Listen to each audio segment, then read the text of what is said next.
За Голомт банкны менторшип хөтөлбөрт амжилттайгаар хамраглаа.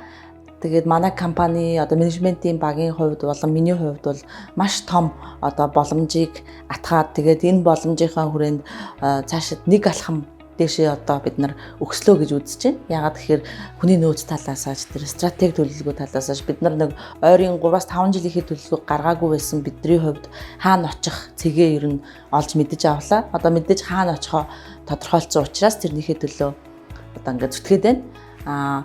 Бас одоо ментортэй болсон. За тэр хүмүүс маань ингээд Монгол улсад одоо нэлээд одоо амжилттай явж байгаа. Ялангуяа 2-3 мянган хүнийг ажлын байраар хангаа явж байгаа том компани гүйцэтгэх захирал хүний хувьд бол надад бол хүний нөөц талаасаач тэр стратеги талаасаач тэр компани бүртгэл санхүү талаасаач тэр маш одоо hands-on experience гэж ярьдаг штэ.